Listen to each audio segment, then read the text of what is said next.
Vijiji vya wilaya ya Chamwino, wageni waalikwa, mabibi na mabwana, Jamhuri ya Muungano wa Tanzania, kazi na utu. Nawashukuru sana ndugu zangu. Awali ya yote nimshukuru Mwenyezi Mungu mwingi wa rehema kwa kutukutanisha mahali hapa tukiwa na nyuso za furaha kwa kukamilika kwa mradi wetu huu. Hali kadhalika namshukuru Mungu kwa kuendelea kulijalia taifa letu kuwa lenye amani na utulivu. Kwa upande mwingine, na kushukuru Mheshimiwa Waziri wa Ulinzi na Jeshi la Kujenga Taifa, Dr. Raymond Nyausao, kwa kunipa heshima ya kuwa mgeni rasmi katika tukio hili la kihistoria. Kama tulivyosikia katika historia ya mradi huu au historia ya ujenzi wa makao makuu ya ulinzi wa Tanzania, basi pongezi zangu ni kwenu wote waliomo kwenye historia ile, kijumuisha mkuu wa majeshi aliyopo, lakini na wakuu wa majeshi wastaafu, makamanda, maafisa na askari, kikosi kazi maalum kiliosimamia kazi hii, vijana wetu wa JKT na wote wengine walioshiriki kufanikisha mradi huu. Vile vile kipekee na wapongeza mawaziri wa ulinzi wa jeshi la wananchi wa Tanzania aliyepo Dr. Raymond Nyausao na waliopita wakiongozwa na Rais wa Zanzibar na mwenyekiti wa Baraza la Mapinduzi Mheshimiwa Dr. Hussein Ali Mwinyi, aliyekuwa waziri wa wizara hii wakati jiwe la msingi la mradi huu likiwekwa.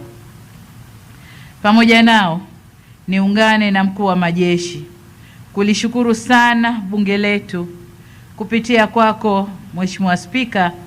Nishukuru kamati yako ya kudumu ya mambo ya nje, ulinzi na usalama kwa kufuatilia kwa karibu na kufanikisha utekelezaji wa mradi huu.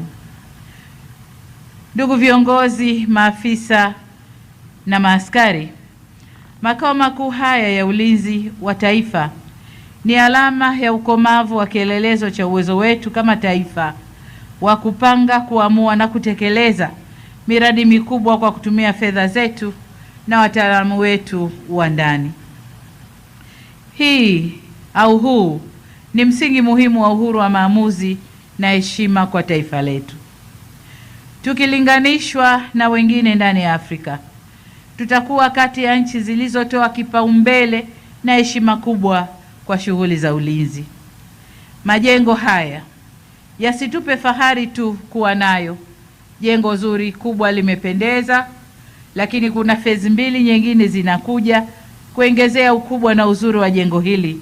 Sasa isiwe tu ni fahari yetu, bali majengo haya yatumike kuimarisha na kusimamia ulinzi wa taifa letu.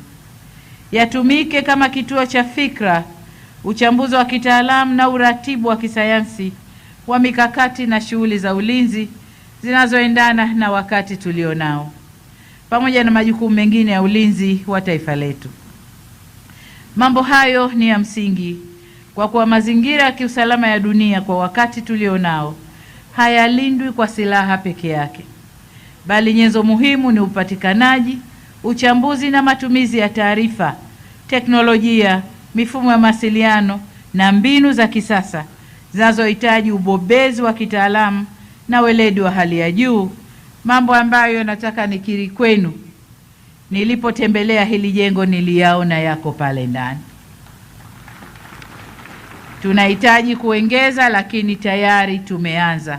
Mambo hayo yako pale ndani. Hivyo ni imani yangu kwamba ujenzi wa awamu mbili zinazofuata zitakwenda kuzingatia haya niliyoyaeleza na kuongeza nguvu kwa yale ambayo tayari yapo pale ndani.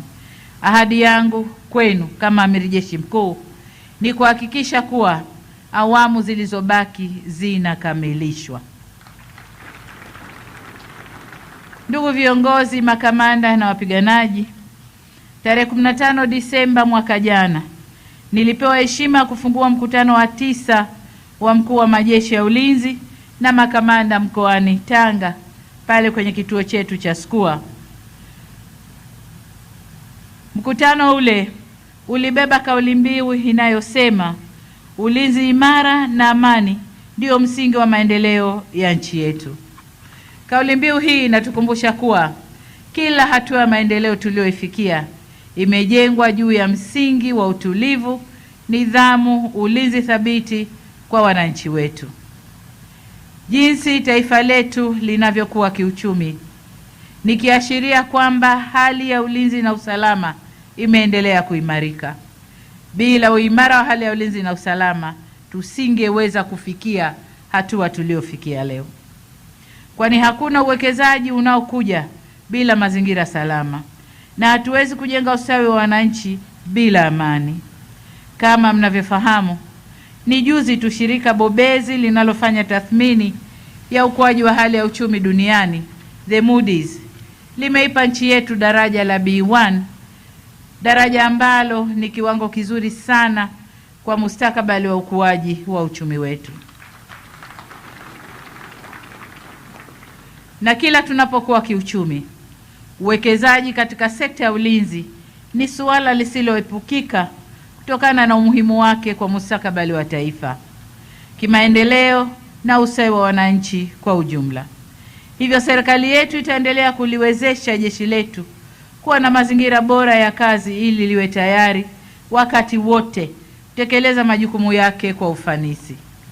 Taifa lolote duniani linalotaka kuheshimiwa halina budi kuwekeza na kujenga taasisi imara za kulinda uhuru, mipaka, rasilimali na watu wake. Ndugu viongozi, makamanda na wapiganaji, kabla sijahitimisha hotuba yangu, nipende kusisitiza tena kuwa majengo haya mapya ni nyenzo tu ya kutekeleza majukumu yetu, lakini nguvu ya jeshi haitokani na majengo wala vifaa peke yao. Na hapa naomba ninukuu maneno ya baba wa taifa Mwalimu Julius Kambarage Nyerere, ambaye aliwahi kusema, na ninanukuu, moyo kabla ya silaha, mwisho wa kunukuu. Kauli hiyo ya moyo kabla ya silaha inatukumbusha kwamba msingi wa jeshi imara ni moyo wa kizalendo, nidhamu, weledi, utii na dhamira safi, uadilifu na uaminifu wa askari wake kwa taifa na watu wake. Utii kwa mamlaka ya kikatiba na uaminifu kwa taifa ndiyo silaha ya kwanza ya jeshi linaloheshimika. Hivyo ni wasihi muendelee kuishi kwa misingi ya kiapo chenu na kuepuka mienendo inayoweza kuharibu heshima ya jeshi letu. Na nimesikiliza vizuri wimbo wa jeshi hapa. Maneno yaliyomo ndani ya wimbo ule iwe ndiyo itikadi katika kazi zetu.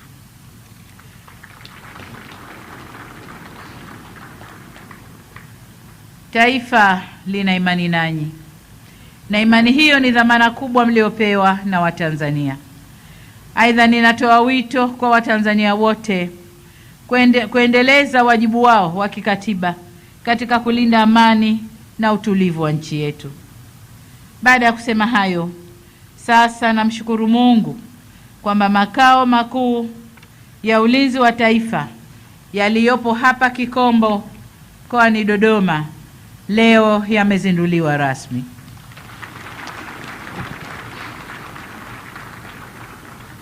Hongereni sana, na tumwombe Mwenyezi Mungu aibariki nchi yetu Tanzania, alibariki jeshi letu la ulinzi la wananchi wa Tanzania, na asanteni sana kwa kunisikiliza.